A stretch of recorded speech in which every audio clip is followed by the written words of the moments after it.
చేస్తూ BRS party అధ్యక్షునికి letter address చేస్తూ Ghanpur BRS party శాసనసభ్యులు డిక్టేట్ చేసినటువంటి బీఆర్ఎస్ పార్టీ పార్లమెంట్ అభ్యర్థి కడియం కావ్య గారు వాట్సాప్లో ఒక లెటర్ సారాంశాన్ని వైరల్ చేస్తూ మరి మేము కూడా ఆ వాట్సాప్లో ఉన్నటువంటి ఆ లెటర్ సారాంశాన్ని చూసి చాలా ఆశ్చర్యపోయినాం. వాస్తవంగా ఆ లెటర్ ప్రసారం కాకన్నా ముందు నేను స్వయంగా 8 గంటలకు శ్రీహరి గారి ఇంటికి వెళ్ళి 31వ తారీఖు రోజున 31వ తారీఖు జరగబోయే వరంగల్ బీఆర్ఎస్ పార్టీ పార్లమెంట్ సమావేశం గురించి చర్చించడానికి పోయినా. నేను వ్యక్తిగతంగా పోయినాను.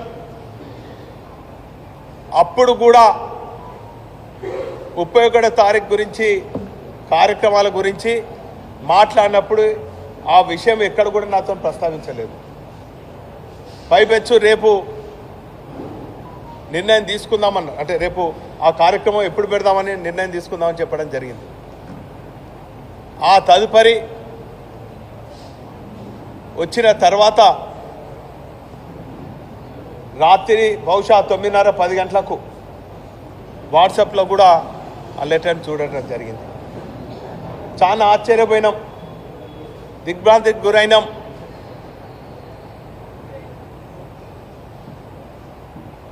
వాస్తవంగా మీ ద్వారా, ప్రజల ద్వారా శ్రీహరి గారిని ప్రశ్నిస్తున్నాం. ఒక తెలంగాణ వాదిగా, బీఆర్ఎస్ పార్టీ కార్యకర్తగా, ఒక గులాబీ సైనికునిగా ప్రశ్నిస్తున్నాం. ఒక జిల్లా పార్టీ అధ్యక్షునిగా ప్రశ్నిస్తున్నా. నాయనా శ్రీహరి గారు, నువ్వు ఏ పార్టీలో ఉన్నా కూడా అహంకారంతో, అణచివేత ధోరణితోని గతంలో ఉన్నటువంటి పార్టీలో కానీ ఎంతమందిని బలిపశువు చేసిన అన్నటువంటి విషయాన్ని ఇన్ని ఏళ్ళు వచ్చినాయి. నీకు సుమారు 75 ఏళ్ళ దాకా వచ్చినావు. ఇప్పటికైనా కూడా ఆత్మ పరిశీలన చేసుకోవాలి. నీ స్వార్థం కోసము, నీ రాజకీయ భవిష్యత్తు కోసం కుట్రలతోని, కుతంత్రాలతోని ఏ పార్టీలో ఉన్నా కూడా నీ స్వలాభం కోసం, నీ రాజకీయ ఎదుగుదల కోసము ఆ పార్టీలో ఉన్నటువంటి నిస్వార్థంగా పనిచేస్తున్నటువంటి కార్యకర్తలను, నాయకులను అన్నిటికైనా కూడా అహంకారపూరితంగా చేసినటువంటి కుట్రలు ఎన్నో ఉన్నాయి. గతంలో టీడీపీలో పనిచేసినప్పుడు చంద్రబాబు గారిని బ్లాక్మెయిల్ చేసి ఎన్నో పదవులు తీసుకున్నాం. ఆ పార్టీలో పనిచేస్తున్నటువంటి కార్యకర్తలను, నాయకులను, ప్రత్యేకించి నీ సామాజిక వర్గం, దళిత వర్గాల నాయకులను ఎదగకుండా అనేక నిర్బంధాలు చేసి, కుట్రలు, కుతంత్రాలతోని చాడీలు చెప్తూ నాయకత్వానికి తప్పుడు సమాచారం ఇచ్చి వారి రాజకీయ భవిష్యత్తు లేకుండా చేసినటువంటి నీచమైన, నికృష్టమైన చరిత్ర నీదని కూడా ఈ సందర్భంగా తెలియజేస్తున్నా. అయినా 2013లో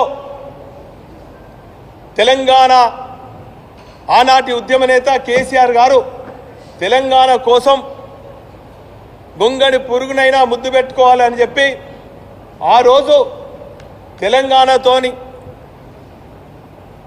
ఆనాటి ఉద్యమ నేతతోని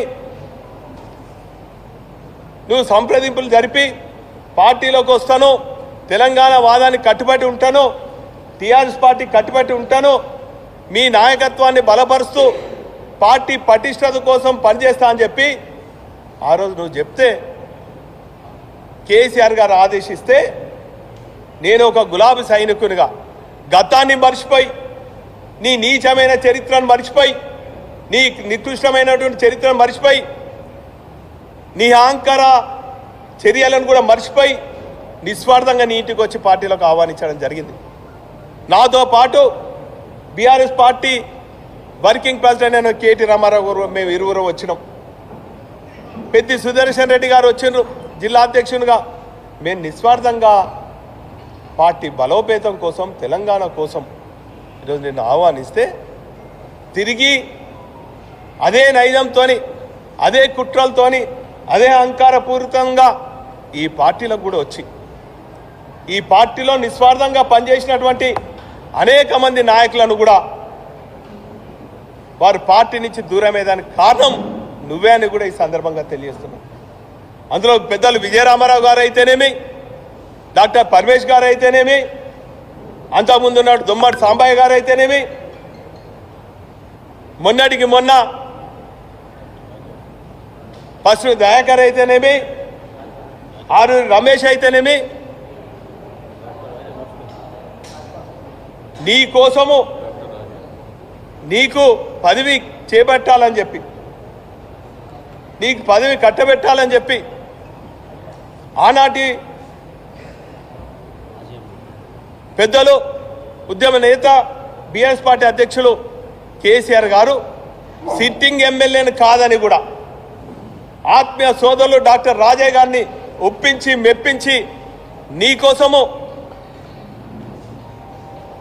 గన్పూర్ సిట్టింగ్ సీట్ను కూడా త్యాగం చేసి ఈరోజు నీకు ఎమ్మెల్యేగిరి ఇప్పించడం జరిగింది.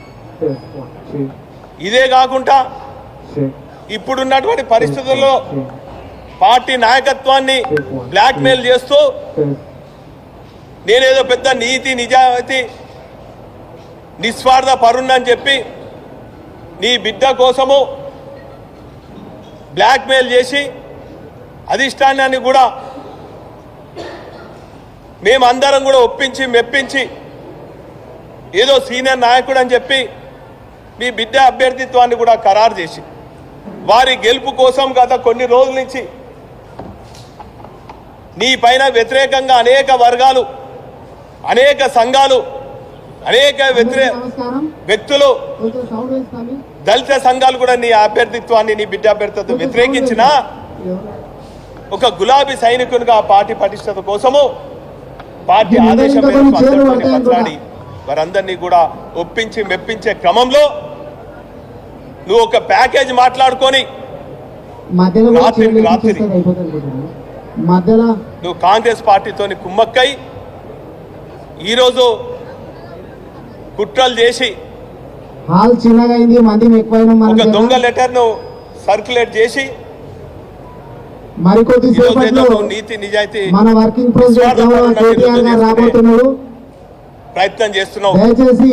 కానీ శ్రీయన్ గారు సెల్ ఫోన్లు సైలెంట్ నిజంగా నువ్వు నిజాయితీ పరుడు అయితే, నీ మీద నీకు నమ్మకం ఉంటే వెంటనే రాజీనామా చేయి.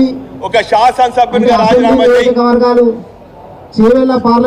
ఏ పార్టీ అయితే అసెంబ్లీ నియోజకవర్గాల వారిగా రాగానే ఎంపీ పదవి లేకపోతే వీలైతే ఇద్దరి చేత మాట్లాడించాలని కట్టబెట్టింది. ఎంపీ సీఎం అయిపోయినాక నేను ఒట్టిగా ఉండలేను, నేను పదవి లేకుండా ఉండలేను అని నువ్వు బతలాడితే మేమందరం కూడా కలిసి ఒక పెద్ద మనిషి అని చెప్పి ఎమ్మెల్సీ పదవులు 2 సార్లు నీకు ఇప్పించినాం. అయినా నువ్వు చేసే నీచమైనటువంటి చర్య ఇదా?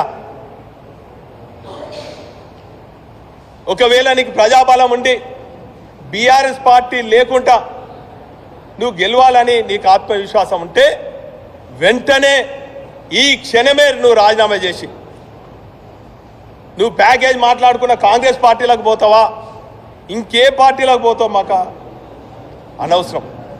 కానీ నువ్వు మాత్రం వెంటనే ఏ పార్టీ మీద గెలిచినావో ఆ పార్టీకి రాజీనామా చేసి, సభ్యత్వానికి రాజీనామా చేసి నువ్వు ఎంపీగా నిలబెడతావా, నీ బిడ్డను ఎంపీగా నిలబెడతావా?